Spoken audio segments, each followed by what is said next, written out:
ഈശോമിശിഹായ്ക്ക് സ്തുതിയായിരിക്കട്ടെ. 1 രാജാക്കന്മാർ 6-ാം അധ്യായം. ദേവാലയ നിർമ്മാണം. ഇസ്രായേൽ ജനം ഈജിപ്തിൽ നിന്ന് മോചിതരായതിൻ്റെ 480-ാം വർഷം, അതായത് സോളമൻ്റെ 4-ാം ഭരണവർഷം 2-ാമത്തെ മാസമായ സീവിൽ അവൻ ദേവാലയത്തിൻ്റെ പണി ആരംഭിച്ചു. സോളമൻ കർത്താവിനു വേണ്ടി പണിയിച്ച ഭവനത്തിന് 60 മുഴം നീളവും 20 മുഴം വീതിയും 30 മുഴം ഉയരവും ഉണ്ടായിരുന്നു. ദേവാലയത്തിൻ്റെ മുൻഭാഗത്ത് 10 മുഴം ഉയരവും ആലയത്തിൻ്റെ വീതിക്കൊപ്പം 20 മുഴം നീളവുമുള്ള ഒരു പൂമുഖം ഉണ്ടായിരുന്നു. ദേവാലയ ഭിത്തിയിൽ പുറത്തേക്ക് വീതി കുറഞ്ഞു വരുന്ന ജനലുകൾ ഉണ്ടായിരുന്നു.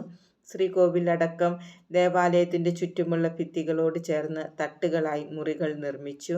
താഴത്തെ നിലയ്ക്ക് 5 മുഴവും നടുവിലത്തേതിന് 6 മുഴവും മുകളിലത്തേതിന് 7 മുഴവും വീതിയുണ്ടായിരുന്നു. തുലാങ്ങൾ ദേവാലയ ഭിത്തിയിൽ തുളച്ച് കടക്കാതിരിക്കാൻ ആലയത്തിന് പുറമേ ഭിത്തികളിൽ ഗളം നിർമ്മിച്ച് അവ ഘടിപ്പിച്ചു. നേരത്തെ ചെത്തിമിനുക്കിയ കല്ലുകളായിരുന്നതുകൊണ്ട് പണി നടക്കുന്ന സമയത്ത് മഴുവിൻ്റെയോ ചുറ്റികയുടെയോ മറ്റ് ഇരുമ്പായുധങ്ങളുടെയോ ശബ്ദം ദേവാലയത്തിൽ കേട്ടിരുന്നില്ല. താഴത്തെ നിലയുടെ വാതിൽ ദേവാലയത്തിൻ്റെ തെക്കുവശത്തായിരുന്നു. ഗോവണിയിലൂടെ നടുവിലത്തെ നിലയിലേക്കും അവിടെ നിന്ന് 3-ാമത്തേതിലേക്കും മാർഗമുണ്ടായിരുന്നു. ഇങ്ങനെ അവൻ ദേവാലയം പണിതീർത്തു. ദേവദാരുവിൻ്റെ പലകയും തുലാങ്ങളും കൊണ്ടാണ് മച്ചുണ്ടാക്കിയത്. തട്ടുകൾ പണിയിച്ചത് ആലയത്തിനു ചുറ്റും 5 മുഴം ഉയരത്തിലാണ്. ദേവദാരു തടി കൊണ്ട് അവ ആലയവുമായി ബന്ധിപ്പിച്ചു. സോളമന് കർത്താവിൻ്റെ അരുളപ്പാടുണ്ടായി: നീ എനിക്ക് ഭവനം പണിയുകയാണല്ലോ. എൻ്റെ ചട്ടങ്ങൾ ആചരിച്ചും എൻ്റെ അനുശാസനങ്ങൾ അനുസരിച്ചും എൻ്റെ കൽപ്പനകൾ പാലിച്ചും നടന്നാൽ ഞാൻ നിൻ്റെ പിതാവായ ദാവീദിനോട് ചെയ്ത വാഗ്ദാനം നിന്നിൽ നിറവേറ്റും. ഞാൻ ഇസ്രായേൽ മക്കളുടെ മധ്യേ വസിക്കും. എൻ്റെ ജനമായ ഇസ്രായേലിനെ ഞാൻ ഉപേക്ഷിക്കുകയില്ല. സോളമൻ ദേവാലയത്തിൻ്റെ പണി പൂർത്തിയാക്കി. അവൻ ദേവാലയ ഭിത്തികളുടെ ഉൾവശം തറ മുതൽ മുകളറ്റം വരെ ദേവദാരു പലക കൊണ്ട് പൊതിഞ്ഞു. തറയിൽ സരളമര പലകകളും നിരത്തി. ദേവാലയത്തിൻ്റെ പിൻഭാഗത്തെ 20 മുഴം തറ മുതൽ മുകളറ്റം വരെ ദേവദാരു പലക കൊണ്ട് വേർതിരിച്ചു. അങ്ങനെയാണ് അതിവിശുദ്ധമായ ശ്രീകോവിൽ നിർമ്മിച്ചത്. ശ്രീകോവിലിൻ്റെ മുമ്പിലുള്ള ദേവാലയ ഭാഗത്തിന് 40 മുഴമായിരുന്നു നീളം. ഫലങ്ങളും വിടർന്ന പുഷ്പങ്ങളും കൊത്തിയ ദേവദാരു പലക കൊണ്ട് ആലയത്തിൻ്റെ ഉൾവശം മുഴുവൻ പൊതിഞ്ഞിരുന്നു. എല്ലായിടത്തും ദേവദാരു പലകകൾ. കല്ല് തെല്ലും ദൃശ്യമായിരുന്നില്ല. കർത്താവിൻ്റെ വാഗ്ദാന പേടകം സ്ഥാപിക്കുന്നതിന് ആലയത്തിൻ്റെ ഉള്ളിൽ ശ്രീകോവിൽ സജ്ജമാക്കി.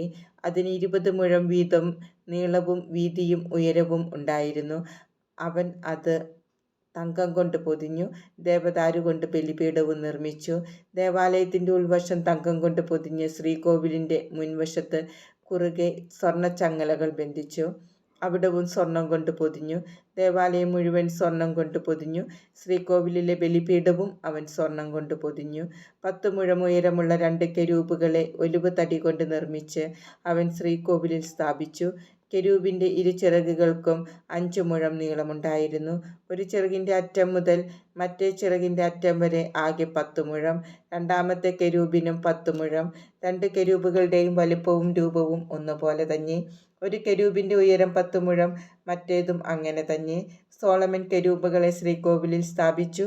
ഒരു കെരൂബിൻ്റെ ചിറക് ഒരു ചുമരിലും മറ്റേ കെരൂബിൻ്റെ ചിറക് മറു ചുമരിലും തൊട്ടിരിക്കത്തക്ക വിധം ചിറകുകൾ വിടർത്തിയാണ് സ്ഥാപിച്ചത്. മറ്റ് 2 ചിറകുകൾ മധ്യത്തിൽ പരസ്പരം തൊട്ടിരുന്നു. അവൻ കെരൂബുകളെ സ്വർണം കൊണ്ട് പൊതിഞ്ഞു. അകത്തും പുറത്തുമുള്ള മുറികളുടെ ഭിത്തികളിൽ കെരൂബുകളും ഈന്തപ്പനകളും വിടർന്ന പുഷ്പങ്ങളും കൊത്തിവച്ചിരുന്നു. അവയുടെ തറയിൽ സ്വർണം പതിച്ചിരുന്നു. ശ്രീകോവിലിൻ്റെ കതകുകൾ ഒലിവ് തടി കൊണ്ട് നിർമ്മിച്ചു. മേൽപ്പടിയും കട്ടിളക്കാലുകളും ചേർന്ന് ഒരു പഞ്ചഭുജമായി. ഒലിവ് തടിയിൽ തീർത്ത കതകുകളിലും കെരൂബ്, ഈന്തപ്പന, വിടർന്ന പുഷ്പങ്ങൾ എന്നിവ കൊത്തി. എല്ലാം സ്വർണം കൊണ്ട് പൊതിഞ്ഞു. ദേവാലയത്തിൻ്റെ കവാടത്തിൽ ഒലിവ് തടി കൊണ്ട് ചതുരത്തിൽ കട്ടിളയുണ്ടാക്കി. അതിൻ്റെ കതക് 2ഉം സരളമരം കൊണ്ട് നിർമ്മിച്ചു. ഓരോന്നിനും 2 മടക്കു പാളിയുണ്ടായിരുന്നു. അവൻ അവയിൽ കെരൂബുകളും ഈന്തപ്പനകളും വിടർന്ന പുഷ്പങ്ങളും കൊത്തിച്ചു. അവയും കൊത്തുപണികളും സ്വർണം കൊണ്ട് പൊതിഞ്ഞു. അകത്തെ അങ്കണം ചെത്തിമിനുക്കിയ 3 നിര കല്ലും 1 നിര ദേവദാരു തടിയും കൊണ്ട് നിർമ്മിച്ചു. 4-ാം വർഷം സീബ് മാസത്തിലാണ് ദേവാലയത്തിന് അടിസ്ഥാനമിട്ടത്. 11-ാം വർഷം 8-ാം മാസം, അതായത് ബൂൽ മാസം, ദേവാലയത്തിൻ്റെ എല്ലാ ഭാഗങ്ങളും യഥാവിധി പൂർത്തിയായി. അങ്ങനെ ദേവാലയ നിർമ്മാണത്തിന് 7 വർഷം വേണ്ടിവന്നു.